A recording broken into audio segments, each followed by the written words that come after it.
আশা করি সকলেই ভালো আছেন। গতকাল আমেরিকার যে কনকাকাফ গোল্ড কাপের জন্য যে স্কোয়াড ঘোষিত হয়েছে সেখানে কুইন সুলেমানের নাম এসেছে। তো এটা দেখার পরে আসলে বাংলাদেশি যে সমর্থক গোষ্ঠী আছে তাদের মধ্যে আসলে মিক্সড একটা রিয়েকশন দেখা গিয়েছে। সো আসলে আমরা একটা জিনিস আসলে একটু এক্সপ্লেন করতে চাই যে স্কোয়াডে ডাক পাওয়ার পরেও কুইন সুলিভানের আদৌ বাংলাদেশের হয়ে খেলার সম্ভাবনা আছে কিনা ভবিষ্যতে। তো তার আগে একটা বিষয় বলে রাখা হচ্ছে জরুরি, সেটা হচ্ছে কুইন সুলিভান এখন পর্যন্ত বাংলাদেশের হয়ে খেলবেন বা খেলবেন না এরকম কিছুই কিন্তু তিনি বলেননি এখন পর্যন্ত। সো তিনি যেটা করেছেন সেটা হচ্ছে তিনি বিভিন্ন ইন্টারভিউতে তার বাংলাদেশি যে হেরিটেজ সেই হেরিটেজের কথা তিনি অসংখ্যবার নিজ মুখে স্বীকার করেছেন।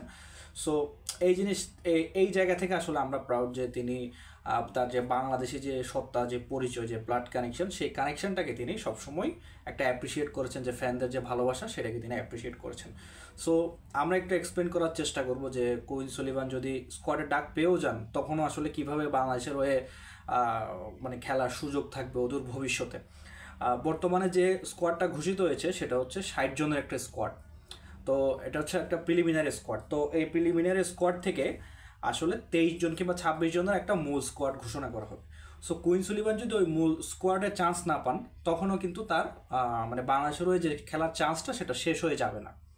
এরপর সেকেন্ড যে অপশনটা বা সেকেন্ড যে ইয়াটা, যদি 26 জনের মধ্যে তিনি চান্স পেয়ে যান মূল স্কোয়াডে, তো তখনও তিনি এলিজিবল হবেন কিনা।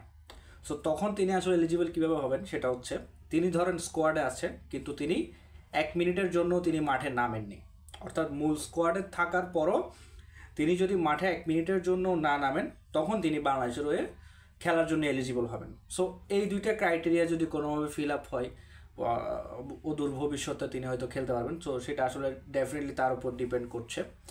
সো আমাদের মানুষজন যেহেতু ওনাকে নিয়ে সবসময় আশাবাদী ছিল, ভবিষ্যতে হয়তো থাকবে। হামজাকে নিয়ে যেরকম ছিল, হামজার ব্যাপারটা একটু ইম্পসিবল ছিল প্রথম দিকে। সো সেই জিনিসটা আস্তে আস্তে সিচুয়েশন বদলেছে।